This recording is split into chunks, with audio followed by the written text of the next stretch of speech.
L'ostéopathie est une pratique de santé reconnue aujourd'hui par les autorités sanitaires européennes et françaises. Elle est en soi sans danger pour le patient. Une étude en ce sens a été réalisée dans le service de néonatologie du docteur Hello au CHU de Bordeaux. Elle permet à l'ensemble du corps de retrouver un bien-être global, ne se substituant pas aux soins de médecine allopathique, mais venant les compléter. L'ostéopathie consiste, dans une compréhension globale du patient, à prévenir, diagnostiquer et traiter manuellement les dysfonctions de la mobilité des tissus du corps humain susceptibles d'en altérer l'état de santé.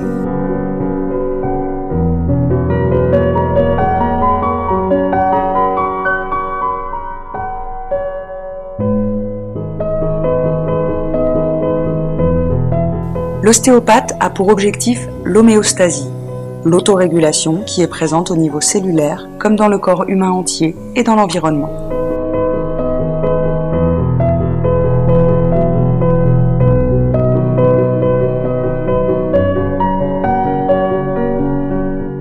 Partant de l'être unicellulaire, la paramécie, des correspondances peuvent être soulignées. Elle recule, s'adapte et répond face à une agression mécanique ou chimique, puis elle adopte une stratégie de transformation en lien avec son équilibre naturel. Les réponses peuvent être une sécrétion de médiateurs chimiques pour phagocyter l'agresseur, comme ici.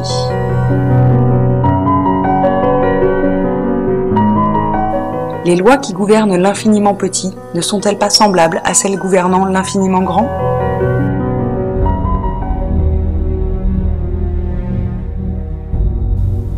L'anatomie a été enseignée comme un millefeuille composé des différents plans juxtaposés, des lignes droites et des angles droits. Mais dans la nature, quand vous voyez des lignes droites et des angles droits, c'est l'intervention de l'homme qui les a créés. Les arbres les plus beaux, avec les plus beaux fruits, ne sont pas les plus droits.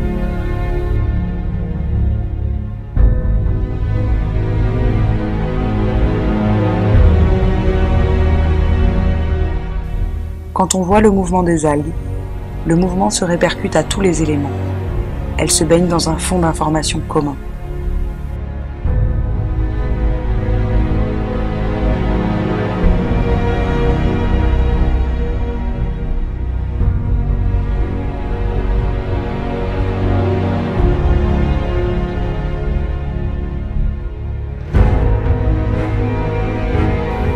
La nature est vraie et authentique dans les informations qu'elle transmet sous forme de biocommunication.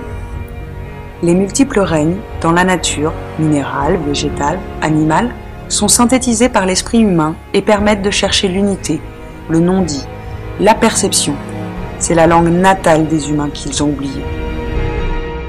En effet, joyau de la nature et fort de ses 5000 milliards de cellules, l'être humain a une grande capacité d'adaptation et de transformation.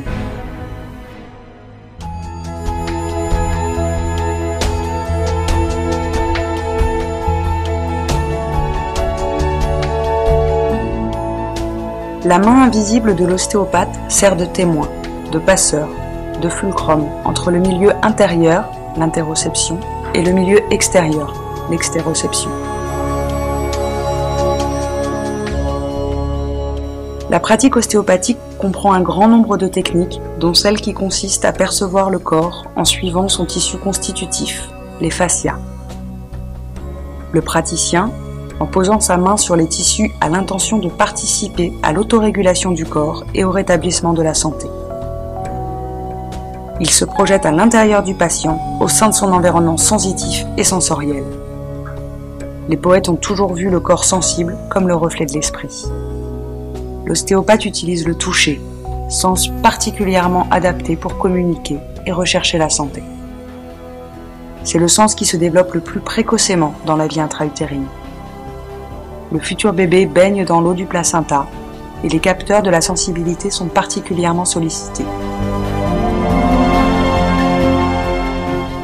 Un test sur la charnière cervico-dorsale, par exemple, va permettre d'enregistrer les réponses sous-jacentes des tissus et leurs éventuels déséquilibres. Les perceptions liées au toucher sont une faculté biophysique reliant le vivant à l'environnement. Les corpuscules tactiles permettent de recueillir des informations sensorielles.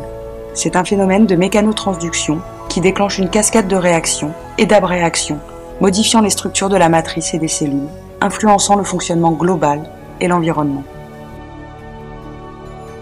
Le squelette des cellules est modifié, transmettant des informations chimiques partout. Les récepteurs neurosensoriels du patient et du thérapeute communiquent entre eux, comme lorsque nous entrons dans l'eau vivante de l'océan.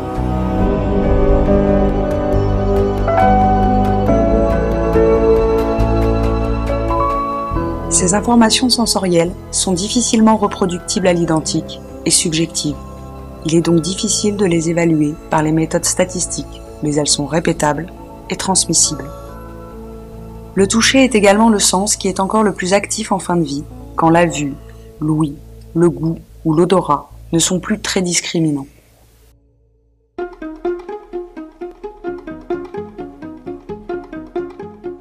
La mobilisation des mains sur un patient entraîne des réactions sensorielles indubitables relayées par le système nerveux autonome.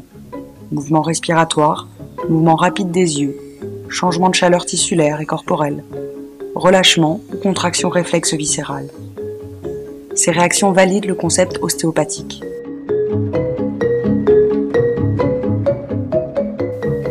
L'effet placebo a sa place, mais la transformation vient également de la technique ostéopathique, du patient par rétroaction et de l'interaction avec l'environnement. Ces réactions sont bien visibles chez les bébés, comme chez les animaux, en termes de lâcher-prise, d'abandon, de douceur, d'échange. C'est un échange d'énergie où chacun est gagnant.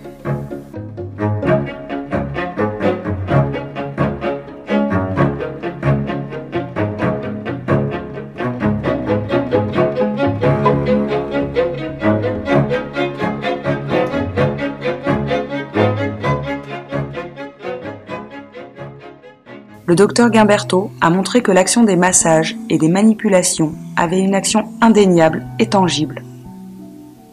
Par une mobilisation pluridirectionnelle, les tissus du corps répondent et transmettent les informations à la globalité du corps humain, comme dans la nature. La médecine, telle qu'elle est pratiquée, l'allopathie, ne règle pas tout. Et il y a tout un pan de maux de nos contemporains qui ne sont pas des douleurs franchement pathologiques, ce ne sont pas de véritables, ce ne sont pas des épidémies, ce ne sont pas des fractures, ce sont des sensations de douleur, de mal-être, de déséquilibre. Et là, vous avez un rôle qui est fondamental et qui a été nié, c'est vrai, pendant quasiment le XXe siècle, parce qu'il valait mieux vendre des médicaments et que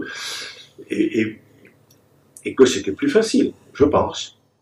Les ostéopathes ont une action indubitable, mécanique sur les structures. Je crois que plus personne ne peut vous opposer des arguments. Jean-Claude Guimberteau a eu l'idée, au cours d'une intervention chirurgicale et avec l'assentiment des patients, d'étudier avec un endoscope grossissant 10 fois ce qui se passe sous la peau, au sein du tissu conjonctif, dans la matrice extracellulaire. Ces images saisissantes de beauté ont fait le tour du monde, révolutionnent l'approche du vivant et lancent des pistes pour explorer le tissu de soutien présent partout dans le corps qui en fait un tissu constitutif du vivant.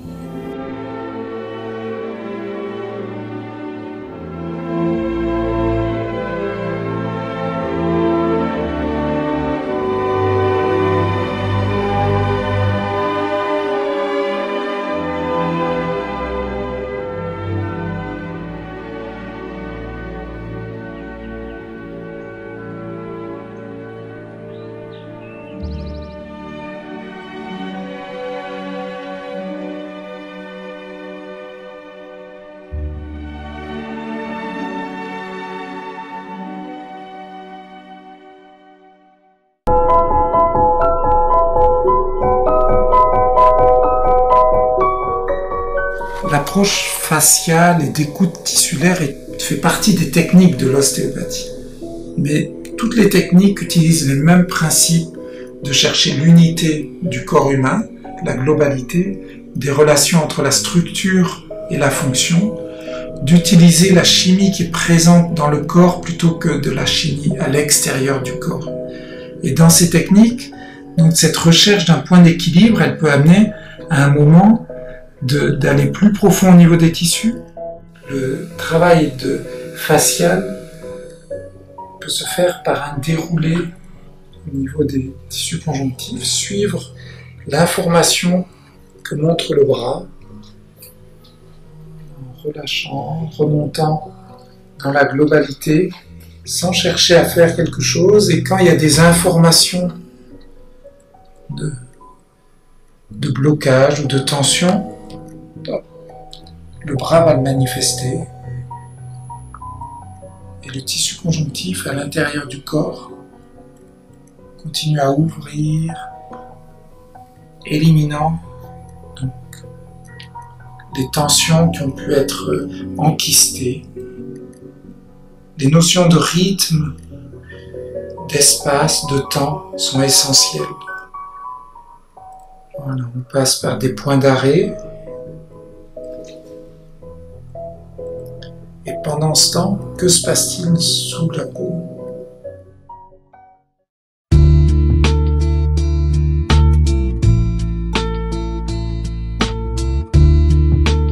L'expérimentation menée avec une équipe d'ostéopathes de la FROP consiste à visualiser sous la peau les effets de l'action de la main thérapeutique. Voici d'abord au même grossissement ce que donne le maillage d'une compresse synthétique. Pas de mouvement apparent du tissu assemblé de façon artificielle. Puis, les mouvements du tissu conjonctif quand personne ne pose sa main sur la peau. Un léger mouvement de va-et-vient signe la vitalité de ce tissu. Ce mouvement n'est pas linéaire. Il subit les tensions et compressions venant de l'extérieur comme de l'intérieur. Voici les images quand il est demandé à l'assistante de mettre sa main sur la peau sans intention thérapeutique. Peu de différence avec les images précédentes. Il semblerait même que le mouvement intrinsèque du tissu vivant soit moins important, comme sidéré. Voici cette matrice quand on effectue une traction sur la peau, un massage. Le mouvement de ce tissu conjonctif est ondulant. Il roule, tangue et se balance, suivant les informations manuelles données de l'extérieur qui se superposent au mouvement intrinsèque du tissu et de ses composants.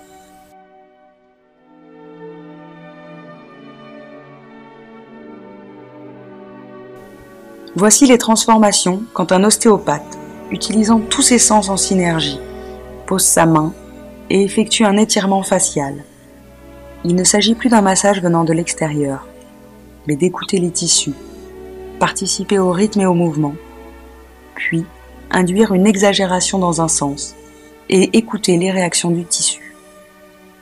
Cette réaction n'étant pas linéaire, mais pulsation, vibration autour d'un point d'équilibre.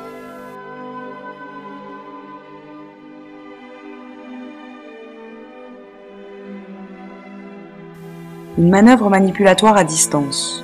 Le thérapeute pose sa main à 30 cm de la caméra et effectue une manœuvre active.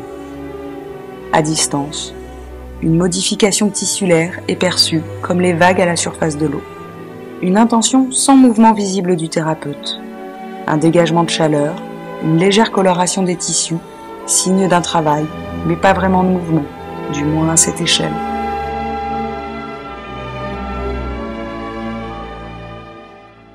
Là, j'arrive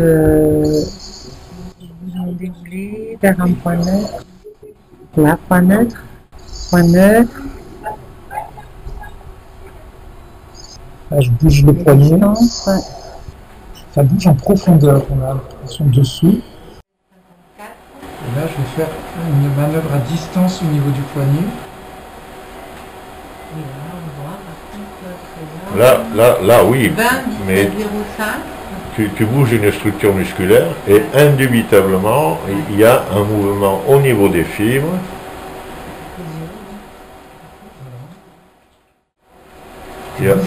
Ça bouge beaucoup moins, mais ça bouge un peu. Quelle est la structure sous-jacente du tissu conjonctif que les ostéopathes appellent fascia? On a eu une vision de l'anatomie au début du XXe, ou même avant, hein, où il y avait des organes nobles. Je sais pas, on prend un os, on prend un muscle, on prend le nerf, une artère. Bon, Là, vous avez grosso modo les éléments essentiels pour faire un bras, une cuisse. Bien. Mais entre, il faut bien qu'il y ait quelque chose pour réunir tout ça, pour qu'il y ait une information qui passe entre l'os, le muscle, le nerf, l'artère, tout ça. Donc, on a nommé ça le tissu conjonctif. Bon, c'est parfait. Mais en fait, moi, ce que je vois avec l'endoscopie, et comme je le disais tout à l'heure, c'est parfaitement reproductible, c'est-à-dire que tout le monde peut le voir, il suffit de le faire. C'est qu'en fait, ce tissu conjonctif, oui, il existe, mais il va partout. C'est-à-dire qu'il rentre dans le muscle, il rentre dans la peau, il constitue les artères, il pénètre dans les nerfs, il constitue les os, et on n'a jamais de ligne franche. Par le toucher intentionnel, la sensation perçue est le témoignage direct, sensoriel. Il se passe quelque chose sous nos mains. Les réactions des patients manifestent un effet somatique, une réaction.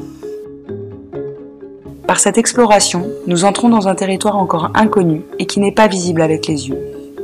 Mais cela ne veut pas dire que ce n'est pas la réalité.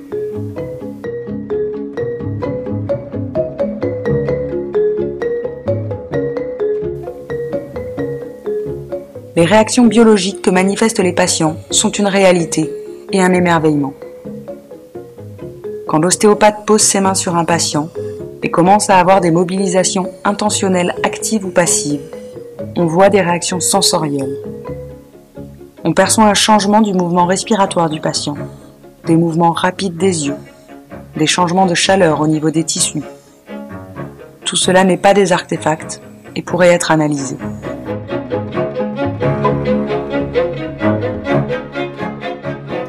À travers la peau, l'ostéopathe informe et est informé par la sensibilité du tissu constitutif créant du lien. Les réponses des tissus obéissent à un langage et les informations sont transmises par l'eau et la lumière.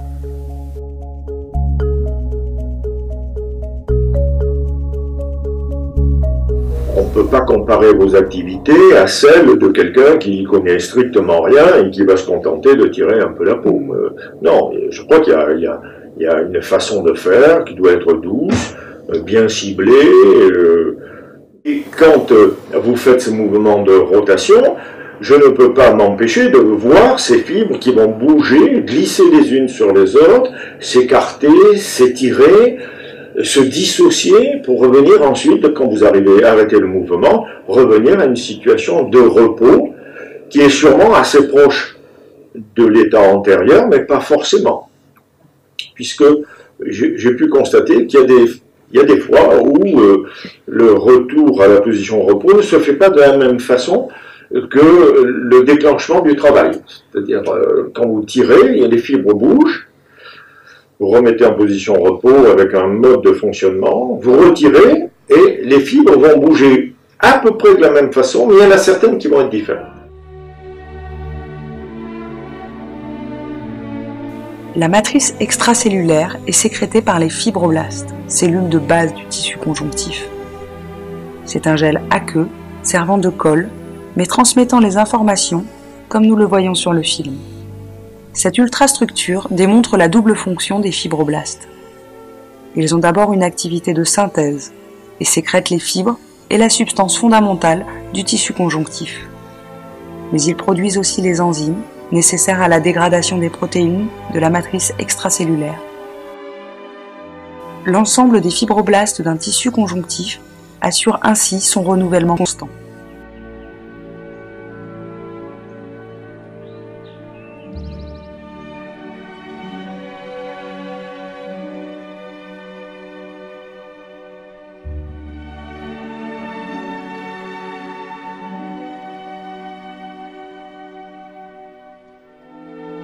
Existe-t-il une communication entre les différentes cellules fibroblastiques dans le tissu conjonctif?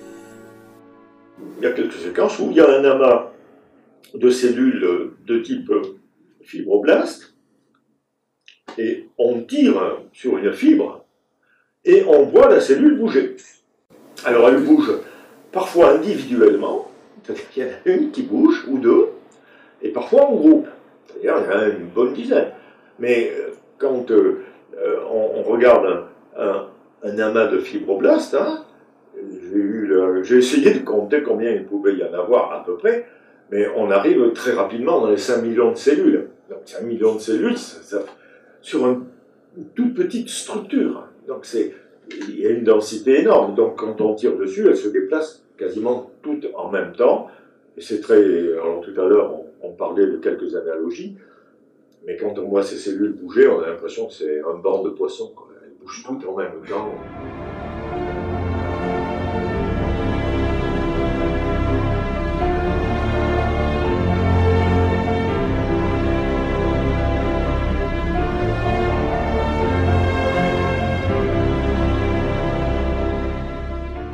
L'ostéopathie, en fait, c'est un retour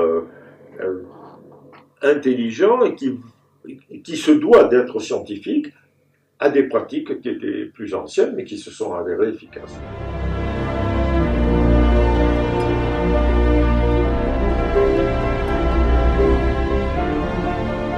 L'ostéopathie appartient à une médecine manuelle, sensorielle, intemporelle. Par sa présence et le contact manuel en résonance, l'ostéopathie est passeur entre le milieu intérieur du patient, qui se confie à lui, et l'environnement. Cet échange d'informations permet un retour vers la santé, une évolution de notre monde vers le bien-être et le bonheur au cœur du vivant.